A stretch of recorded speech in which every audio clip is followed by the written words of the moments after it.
Hello once again, guys. So I thought today I would actually, teach you how to play the theme from the old James Bond movie, Goldfinger. Yeah, and so this is kind of like a stepping stone, I guess. It uses a lot of different techniques that you would use in guitar arranging for a six string, and including tapping and just different things like the percussive type playing, things like that. Trying to loosely imitate other instruments, things like that. So yeah, it's not specifically pertaining to tapping in any way, but it does use it in a couple of key places in a more, shall we say, melodic way, just as an extension of your left hand, basically, which I think a lot of you probably find useful, more so than all of the bebop jazz stuff that I normally do. So I'm going to be putting the sheet music up onto the screen as well, but before we get that, if you are interested in learning to tap guitar or play any kind of two-handed tapping techniques, all the way from like rock to jazz or any other genre or style in question, you might want to hear this. I created a guide to help you set up and or optimize your guitar for two-handed tapping, and it's available on Shopify. The link is going to be in the description. So on this website you can actually pay with Google Pay or PayPal. So there's plenty of safe ways to do this, and it's about the cost of a decent fast food combo meal. Okay, so yeah, let's just get right into it. So right off the bat, we've got this, and I was using before a bass double on my E and A strings, which I use sometimes for bigger arrangements, bigger sounding arrangements, or like if I have to hit a certain note, I just want it, like E flat or D or C sharp, maybe sometimes C. I'll add the double down at the bottom so that I get like the bass actually the bass range. But anyway, I've got it back on standard now. I've taken that off. So first chords, literally just like that E shape to a standard cowboy C chord, right? Now here's the little tricky thing we're going to do. So holding that chord, we're going to kind of go from the bottom of this fingerboard. Okay. Right.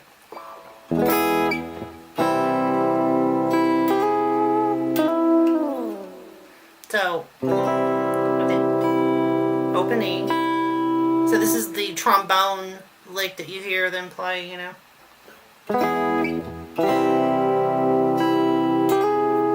it's just like a little flam G to A flat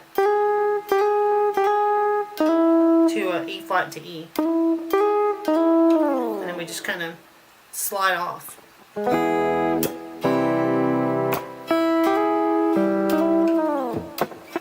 You can actually make it more percussive if you wanted to. So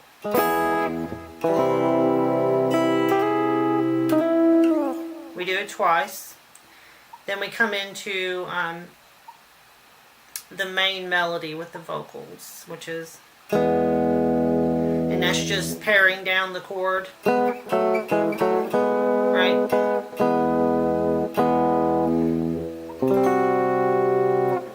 what I came up with, it's just like a power chord, right? Except we put the F sharp on top.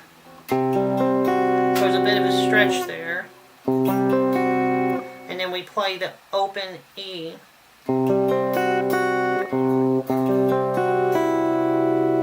Right? And at this point, you can do several things. You can go,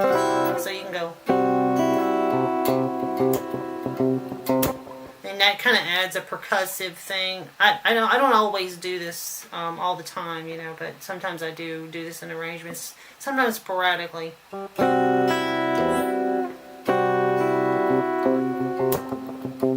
Right? And that just allows you to get down to that low C and, you know, use your 2 fingers here. Yeah.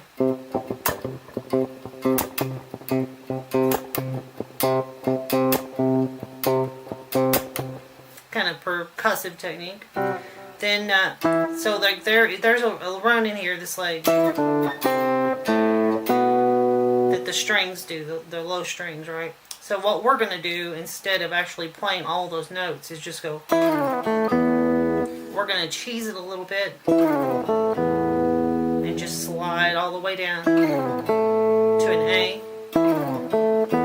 and then we land on a low E and a B, right? Which completes, it gives us the bass line hitting at the right moment, and also where the low string octave line ends, right? And it puts us in a perfect position to then go on with the melody.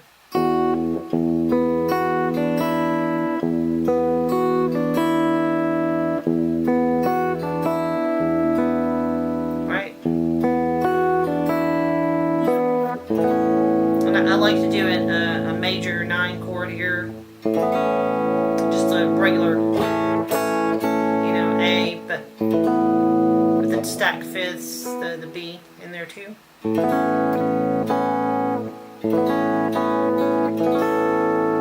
Okay, so we complete it all the way up to the high A. Yeah. Right. Then we got an E flat major bar chord. Okay, so we go.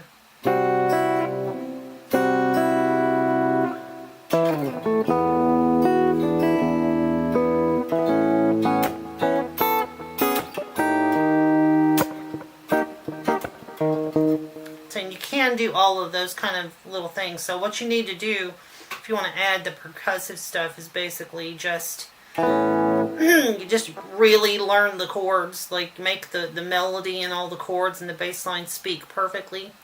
So you got it all under control, right? So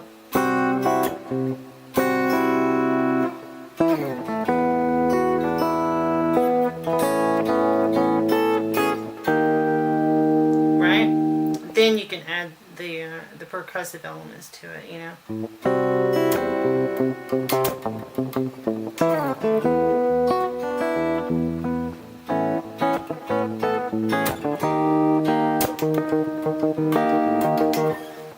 And that's another technique that I do sometimes, is like, it's where I'm isolating my right hand is doing this finger in thumb, index finger thumb thing with the bass part, and then I just kind of hammer whatever harmony is of that chord on.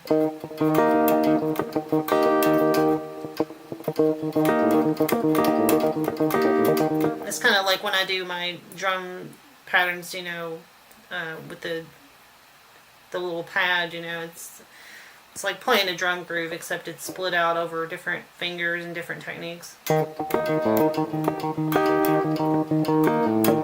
you can actually so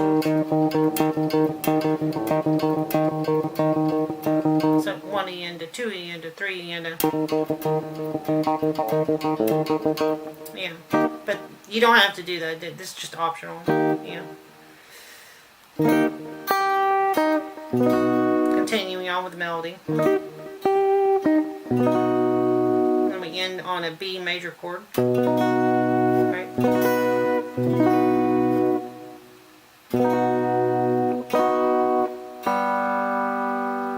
Okay.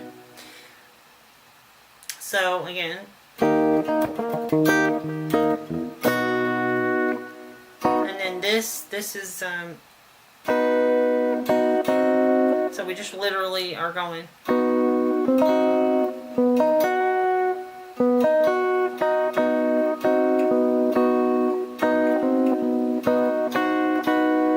So it's literally, this B goes up to a C in 2 different octaves.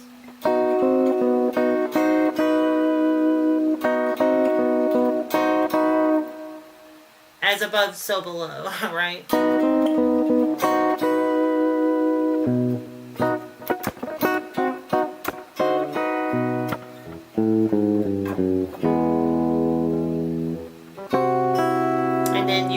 Choose to do the other, like the refrain of that little opening part with the trombones. And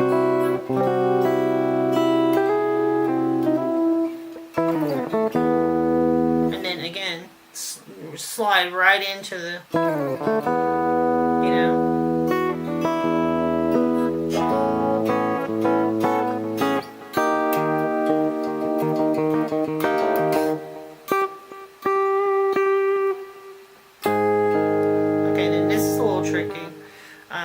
Stretches, but it looks like this. So we got, you know, the 2 octave split on that 1 fret, the 4th fret. Then your index finger reaches up here and grabs this E flat and does the classic James Bond 5th interval, going up by half steps to the 6th and coming back down, you know.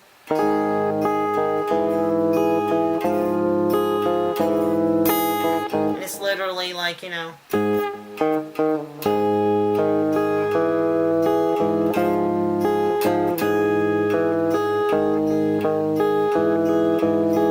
and you can practice all different kinds of picking patterns with this, you know.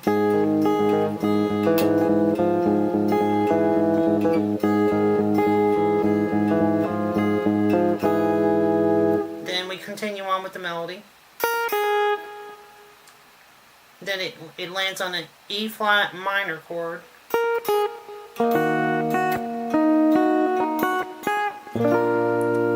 To a B flat major. So,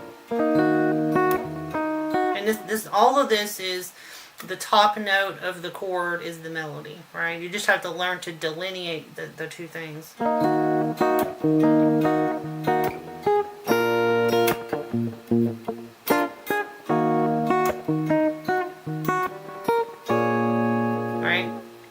Then the second iteration,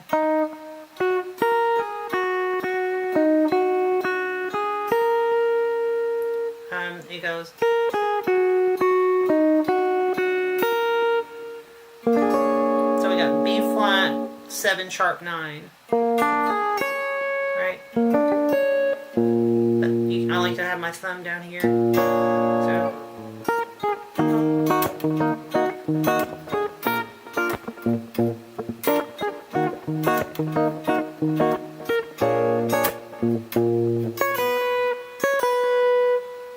And then just an E flat major 7 chord. Then here's the trickiest thing I think in the whole piece is this chord. So you got a B minor 6 chord, right? Well, B minor 6 major 7. You got, yeah.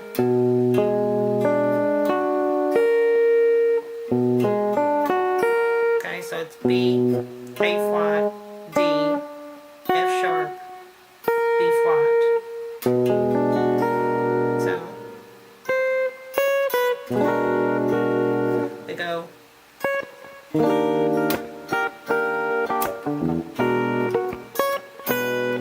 So and again.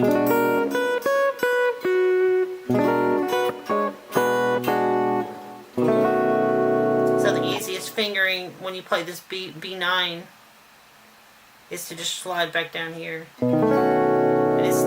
The register change actually gives it the same kind of effect that you get from their little jazz orchestra too, sort of. Right.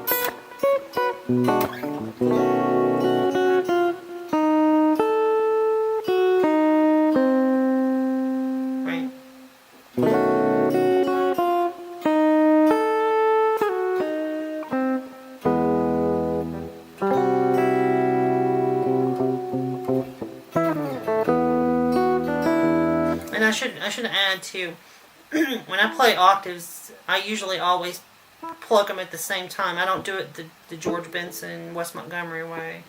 I just do them at the same time.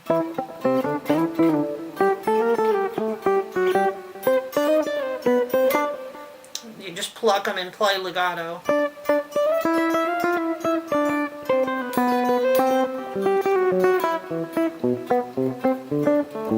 Or, you know, like that way. So,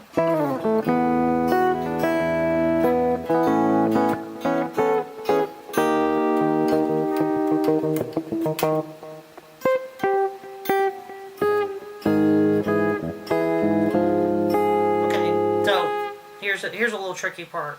The end of the tune, right? So, right when we get to this point, what you want to do is hammer with the left hand and the right hand at the same time. So,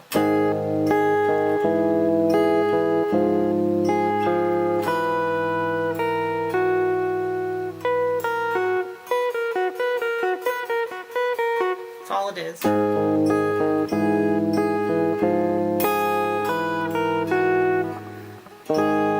Pluck the rest of the notes.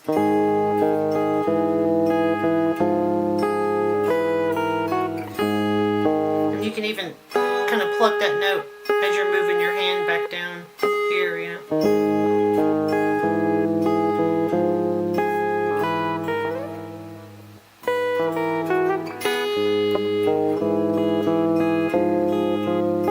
We do that twice, and then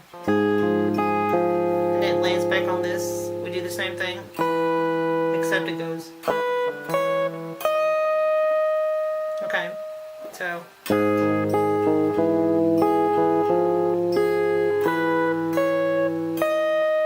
And then what I do is I get this chord prepared over here, so. And just, you know, pluck the notes after I tap it from the same position. And I do this a lot, actually, when I play all different kinds of stuff. Especially when I want a big chord, you know, over here. It doesn't make sense to try to tap it because you can't really tap. There's certain intervals that you just can't tap because there's no strength in your hand to do it. You know, you have to do a different inversion or something. I don't want to do that. I don't want to play a different voicing. I want that. I want that chord, yeah. And that literally is the same chord that we had up here, but down in A flat now. So A flat, minor, 6, major 7.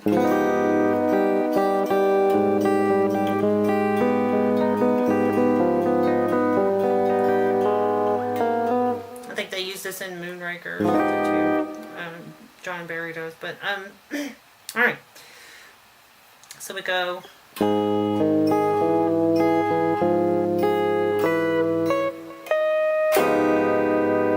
Alright, then I just do like the trumpet hits of the top, you know. Yeah, just the same thing down here. You know, with the top of the voicing. Just use your index finger or something. And then I was at the end of the version I did at the beginning of this, I actually did a little, you know, with my special cable that I've got. I got a little kill switch there, you know. I kind of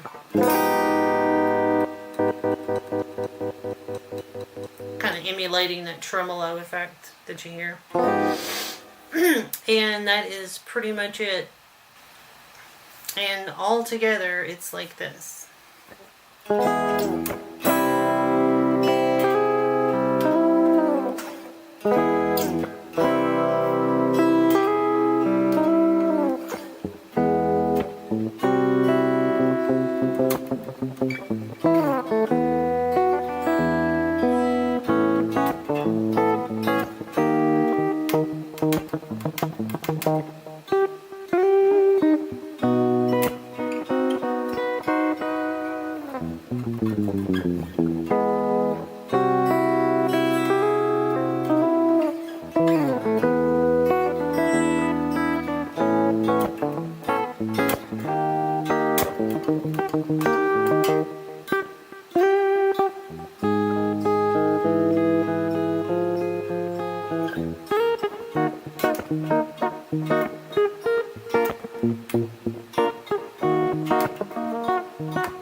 Yeah, guys, that's pretty much it.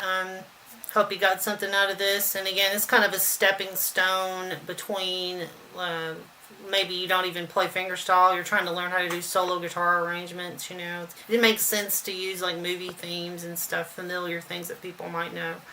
But also, you know, integrating some tapping techniques into these types of arrangements is a good way to start learning to actually just use functional two-handed tapping, not just like for playing a fast line or a passage or something, but you know, which is good for that too. But so yeah, again, hope you got something out of this, and I'll see you in the next one.